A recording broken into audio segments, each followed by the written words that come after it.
Guys, welcome to my channel. This is Hunter biker Saugata. তো বন্ধুরা, আজকে আমি আমার গাড়ির ওনারশিপ রিভিউ করব। তো গাড়িটা আমার 3 বছর বয়স হয়ে গেছে। আজকের ডেটেই আমি 3 বছর আগে কিনেছিলাম 2022 সালে। তো তাই জন্য আমি ঠিক করেছি 3 বছরের একটা ওনারশিপ রিভিউ করব। কারণ প্রায় 12,000 কিলোমিটার বেশি চলে গেছে, যদিও কম চলেছে, কিন্তু আমি তো বেশি চালাই না। এটা আমার শখের গাড়ি, চুমু খাই আর একটু করে চালাই। তো যাই হোক, তো ভিডিওটা শুরু করার আগে গাড়ির ডিটেলস সম্পর্কে তোমাদেরকে একটু বিস্তারিতভাবে বলে দিই। তো এখন গাড়ির ইঞ্জিন বলতে গেলে ইঞ্জিন ক্যাপাসিটি আছে 349.34 সিসি এবং ম্যাক্স পাওয়ার বলতে গেলে 20.21 PS এবং টর্ক হচ্ছে 27 নিউটন মিটার। আর ওয়েট বলতে গেলে 181 কেজিস অ্যান্ড হাইট 790 মিলিমিটার এবং 5 স্পিড গিয়ার বক্স। তো গাড়ির ফ্রন্ট হুইল বলতে গেলে তোমার আছে 110/70 ইঞ্চি এবং পিছনে আছে 140/70 ইঞ্চি।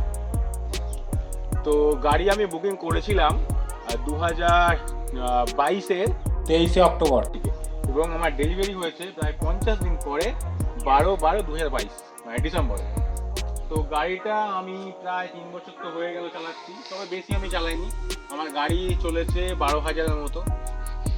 তো তাতেই আমি গাড়িটা যতটা চালিয়ে যতটা বুঝেছি যে গাড়িটা কেনা কতটা ভালো এবং খারাপ, কতটা মেনটেন্স, খরচা বা আমাকে কোনো রকম কিছু ধোঁকা দিয়েছে কিনা, সেটাই আমি তোমাদেরকে বলছি। তো গাড়িটা যতটা কমফোর্টেবল এবং যতটা স্মুথ, সেটা আগের যে ইঞ্জিনটা তার থেকে অনেকটাই চেঞ্জ হয়ে গেছে, J1 সিরিজের ইঞ্জিনগুলো যেটা হয়েছে আর কি। তো আমাকে গাড়িটা কোনোদিন কোনো জায়গায় গিয়ে ধোঁকা দেয়নি, যদিও আমি বড় কোনো ট্রিপ করিনি। গত 2 মাস আগে আমি হায়েস্ট বলতে গেলে বকখালি আমাদের বাড়ি থেকে প্রায় 120 কিলোমিটারের কাছাকাছি হবে গিয়েছিলাম, এসেছিলাম, কোনো অসুবিধা হয়নি। ঝড় জল বৃষ্টি সব সময় গাড়ি চালাও, কোনো অসুবিধা নেই। তবে মাঝে মধ্যে একটু ইঞ্জিন চেক লাইটটা শো হয়, কারণ ওই জল চলে গেলে কাপলার থেকে একটু ডাইরেক্ট হয়ে গেলে, তবে ওটা নিয়ে কোনো প্রবলেম নেই। জল শুকিয়ে গেলে হাওয়া মারলে মাল্টিপারপাস স্প্রে করে দিলে জলটা চলে গেলে ইঞ্জিন লাইট চলে যায়, ওটা নিয়ে কোনো ইস্যু হয়নি।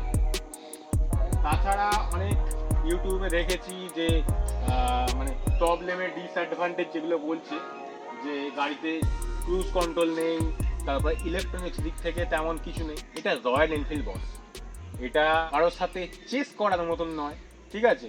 এটা নিয়ে তুমি তোমার খেয়াল খুশি মতন তোমার নিজের ইচ্ছা মতন একটা স্পিড নিয়ে রয়্যালভাবে ডুকডুক করে চলে গেলে, ঠিক আছে? এটা নিয়ে কারোর সাথে রেসারেসিও করার জন্য না, এটা নিয়ে ছাপড়িবাজি করার জন্য না, ঠিক আছে?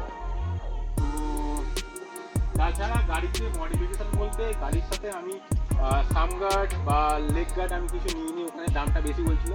এই সামগার্ড লেগ গার্ডটা আমি আলাদাভাবে ইনস্টল করেছিলাম এবং এই যে ব্যাক রেস্ট ব্যাক ক্যারিয়ার এটা আমি আলাদাভাবে ইনস্টল করেছিলাম।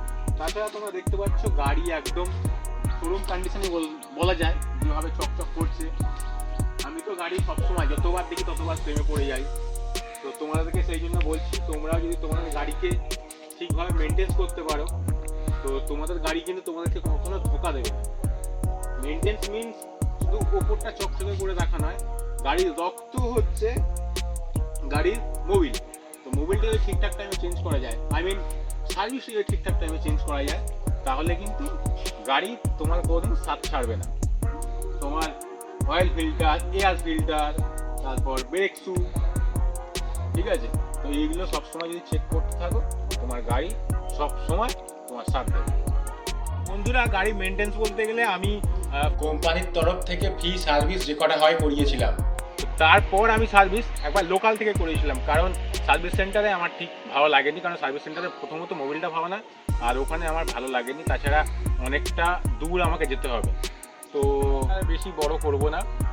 তোমরা এতক্ষণ যেখানে আমার বকবকানি সয়ে নিয়েছো বা সহ্য করে নিয়েছো, তো তাই জন্য তোমাদেরকে তো গাড়ির সাউন্ডটা একটু শোনাতেই হবে, তাই না? তো একটু এখানে এসো।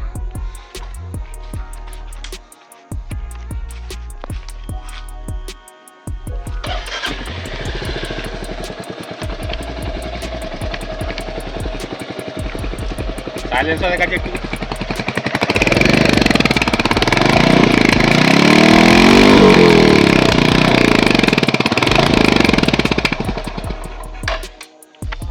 বন্ধুরা, ভিডিওটি যদি ভালো লাগে অবশ্যই একটা লাইক করে যাও, আর চ্যানেলে নতুন হলে চ্যানেলটা অবশ্যই সাবস্ক্রাইব করে নিয়ে বেল আইকনটা বাজিয়ে নাও।